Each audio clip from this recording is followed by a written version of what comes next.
శివరాత్రి సందర్భంగా కోటిపల్లి ద్రాక్షారమ క్షేత్రాలకు భక్తులు పోటెత్తారు.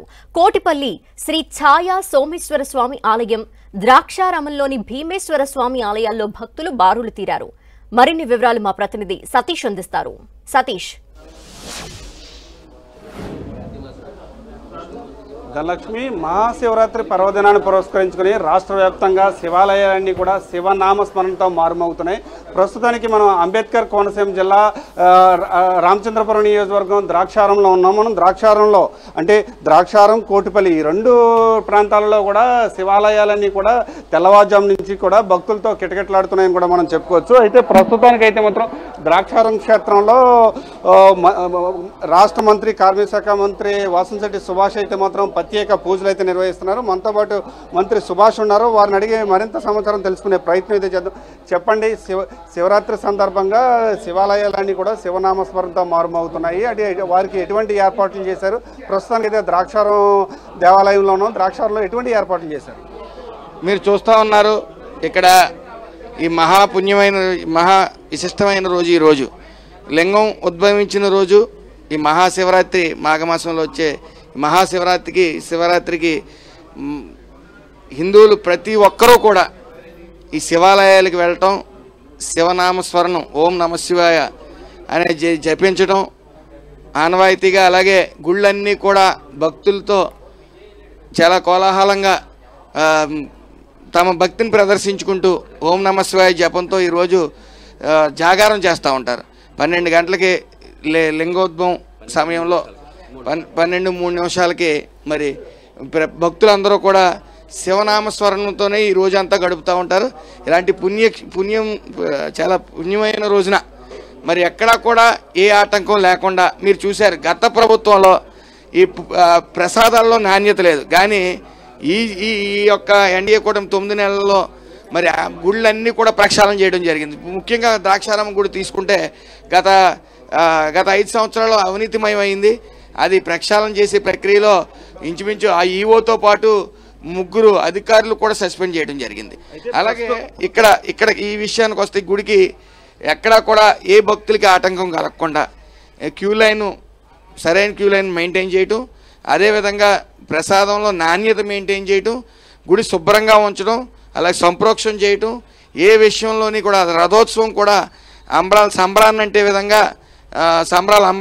అంటే విధంగా మరి ఈ రథోత్సవం కానీ ప్రతి ఒక్కటి కూడా శాస్త్రీయంగా పురోహితులు పూర్తి స్వేచ్ఛ ఇచ్చి వాళ్లే అన్ని డిసైడ్ చేసి ముందుకు తీసుకెళ్లే విధంగా ఈ మహాశివరాత్రిని చేసుకోవడం జరుగుతాం. అంటే ఇప్పుడు మహాశివరాత్రి సందర్భంగా సుమారుగా 80,000 మంది వరకు ఇటు కోటిపల్లి కావచ్చు, లేకపోతే ద్రాక్షారం కావచ్చు, 80,000 మంది భక్తులు అయితే మాత్రం వచ్చి దర్శనం చేసుకుంటారు. వాళ్ళకి సంబంధించి ఎటువంటి సౌకర్యాలు ఏర్పాటు చేశారు? అంటే భక్తులు సామాన్య దర్శనానికి ఏ విధమైన ఏర్పాటు చేశారు? ఎక్కడా తోపులాట లేకుండా ఒకరి వెంట ఒకరు వెళ్ళేలాగా ఈ క్యూ లైన్లు కూడా చిన్నవి పెట్టడం వల్ల తోపులాట అనేది జరగదనే ముఖ్య ఉద్దేశంతో క్యూ లైన్ పూర్తిగా ఒక్కరు మాత్రమే వెళ్ళేలాగా ఏర్పాటు చేయడం జరిగింది. అలాగే మెడికల్గా ఏమైనా ఇబ్బంది పడితే ఆరోగ్యపరంగా అక్కడ మెడిసిన్స్ అన్నీ కూడా మెడికల్ క్యాంప్ పెట్టడం జరిగింది ప్రతి చోట.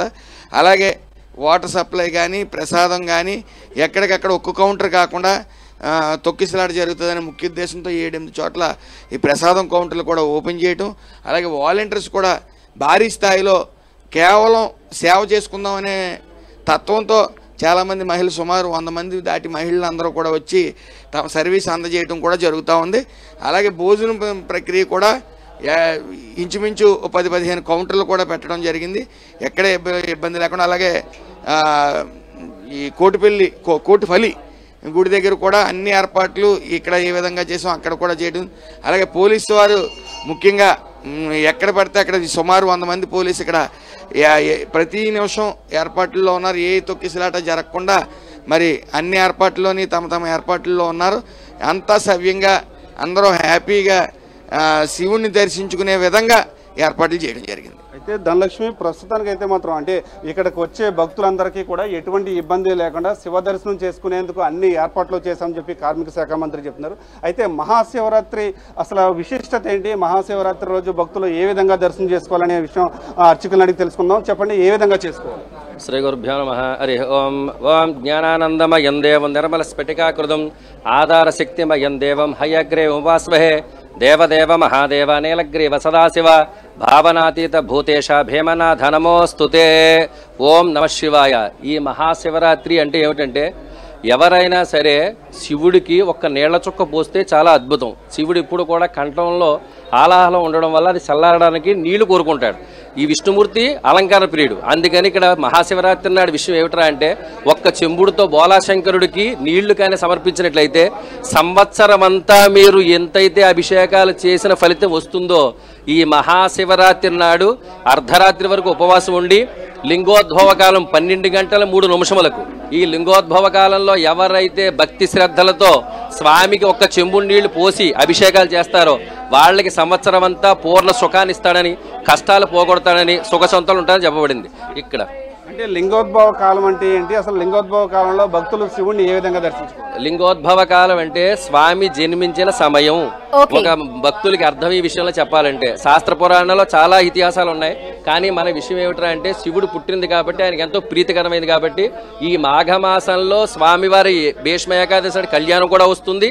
ఈ మాఘమాసంలోనే అమావాస్య ముందు చతుర్దశి నాడు మహాశివరాత్రి అంటారు. ఇది సంవత్సరానికి ఒకసారి వస్తుంది. ప్రతి నెల కూడా శివరాత్రి వస్తుంది, మహాశివరాత్రి. కానీ సంవత్సరానికి వచ్చేది మహాశివరాత్రి. ఈ సంవత్సరం అంతా చేసిన ఫలితం ఈ ఒక్క శివరాత్రి వల్ల చేయడం వల్ల లభిస్తుంది. శుభం. ఈ పరిస్థితి ప్రస్తుతానికైతే మాత్రం అంటే ఉమ్మడి తూర్పుగోదావరి జిల్లా వ్యాప్తంగా ఉన్న శివాలయాలన్నీ కూడా శివనామ స్మరణతో మారుమవుతున్నాయి. తెల్లవారుజాము నుంచి కూడా పుణ్యస్నానాలు ఆచరించి భక్తులు శివుని అయితే దర్శించుకుంటున్నారు. ద్రాక్షారం భీమేశ్వర స్వామి, అదేవిధంగా కోటిపల్లి ఛాయా సోమేశ్వర స్వామి దేవాలయాల్లో శివుని దర్శించుకుంటూ భక్తులు అయితే మాత్రం పునీతులు అవుతున్నారని కూడా మనం చెప్పుకోవచ్చు. ధనలక్ష్మి. Thank you Satish.